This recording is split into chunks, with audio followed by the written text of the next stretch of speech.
Britt, thank you so much for being here with us today. Thank you for having me. I'm excited to chat with you. So you are, first of all, you're so accomplished. You started Grit Fitness here in Dallas, and now you're just sharing this other part of yourself, right? About your motivation and how you kind of made that transition. Yes, of course. A lot of people just see the business as the end product, and they see the community and they see the following. But I think that it's so important just to share all of the series of events and milestones and victories and setbacks that all came together to make Grit Fitness possible. So it's a duty to share that with others who are also on their journey to either creating their own business or just figuring out what their passion is. So I'm excited for this opportunity today. That's so wonderful. And your story it's so great because you started out with a really traditional path, right? Doing consulting, you have an MBA from Harvard. I mean, you really had this path forged, and then you made a transition that probably surprised a lot of people in your life, maybe even yourself, to becoming an entrepreneur. For sure. Never in a million years did I think that I was going to own a fitness studio. I'm not. Or three. Now she owns 3, guys. Yeah, I mean, I am not a ballerina dancer turned bar instructor. I was kind of like a nerdy, chubby kid and did really well in school and thought I was going to be the senior vice president of human resources for a Fortune 500 company. That was always my path.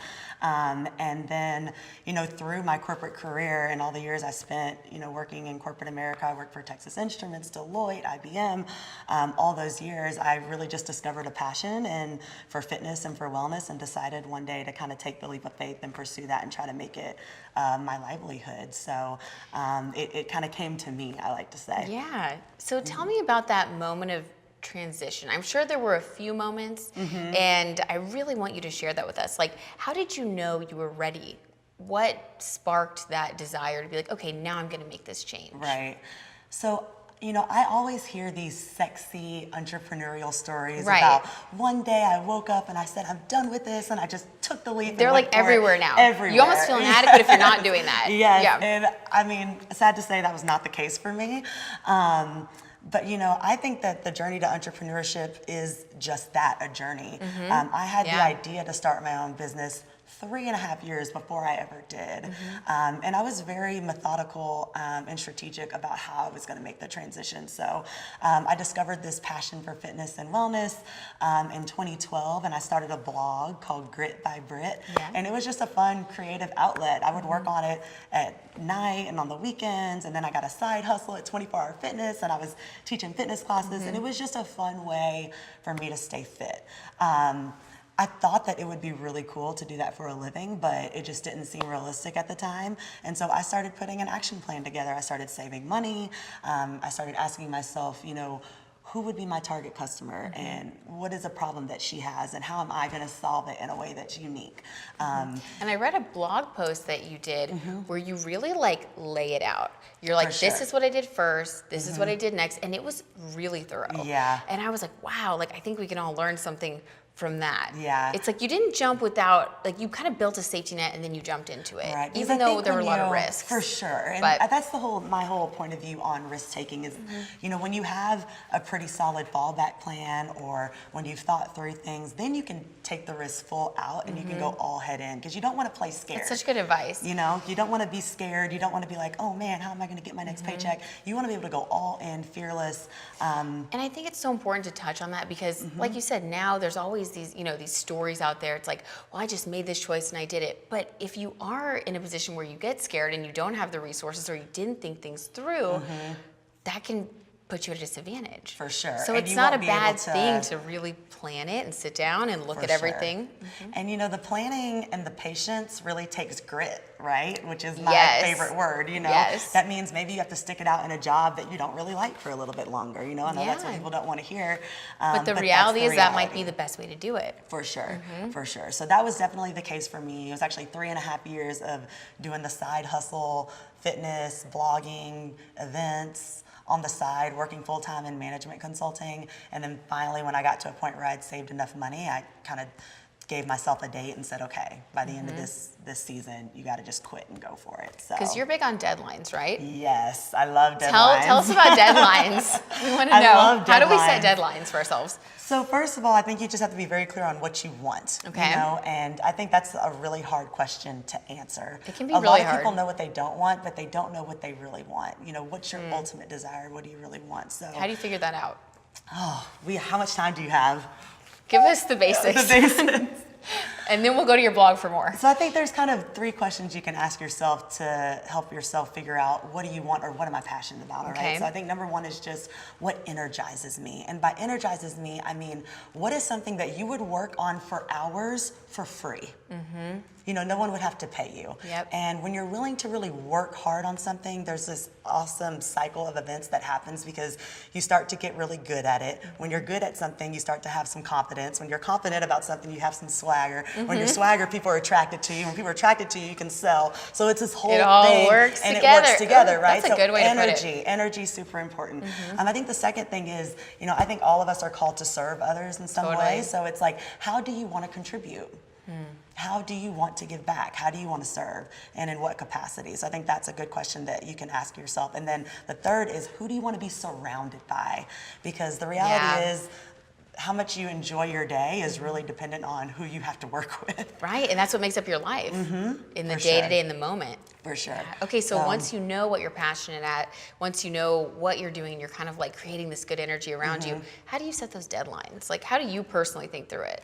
So for me, I like to be kind of tactical, but then I like to have just the knee-jerk gut kind of. You leave room for impulse. spontaneity. I leave some room for spontaneity. So I think there's just some key milestones of, do I have a plan? Do I have enough money? And am I like emotionally stable and confident right now? Okay. Because I don't think you should make any decision out of fear. That's you know? a big one. So that's super important. I think, so setting a goal, a financial goal, setting a goal of having a plan together, whether it's a business plan or a marketing plan, et cetera, and then just kind of doing a self-assessment on, you know, where am I? Do I really believe in myself? That's a super important question to ask yourself. If you can check those 3 boxes, then I say it's just a matter of setting a date and saying, by this date, I got to go for it.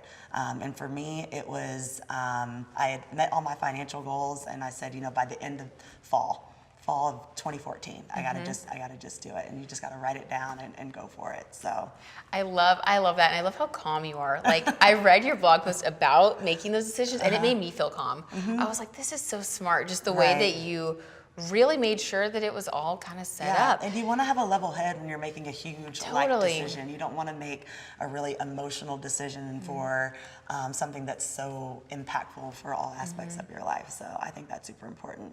So when it came to setting your financial goals, how did you work through that? Because I think that's so important, right? Like, that's the foundation of our security. Yeah, because you know the hot thing on Instagram right now is, you know, 5 steps to quit your job. How are you going to quit your job? I know, and then people do it, and then they're like, oh no, wait, don't maybe do not that. yet. Yeah, no, don't do that. Don't do that for sure. Do that, yeah. But what I did personally is I set a dollar amount of how much money would I need to live off of for 6 months if I wasn't going to get any money at all, if I wasn't going to get paid. So that's number 1.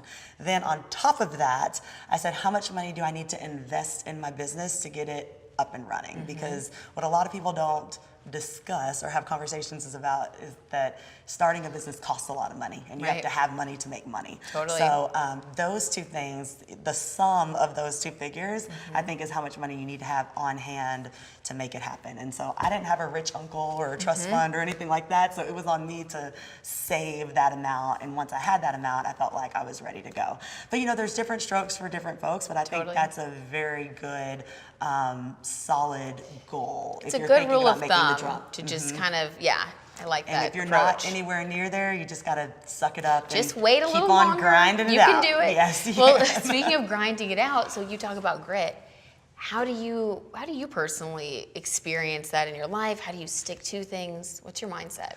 So I think that I learned at a very young age that, you know, as long as I was willing to persevere the longest, I was always going to succeed. It wasn't necessarily about being the most talented, having the most money, you know, being the most well connected, but as long as I could stick things out longer than everyone else, and they were all going to quit, and I would be the last one standing. Yep. Right. So I learned that at a young age, and I think that stuck with me. It was mostly through playing sports, playing basketball in college, and things like that. So now I'm actually kind of working on the flip side of, yes, grinding it out is important, but self-care is also really important. Yes. And so having a balance of those two is something I kind of work on now, is grinding to a certain extent, and then also taking some time off to rest and rejuvenate. That's so important. Yeah. So how do you do that, like in your daily life? Spending time for myself is hard when you're a Because you're so busy. type A Yeah, I know woman, you're so busy. which I'm sure a lot of people watching this probably are.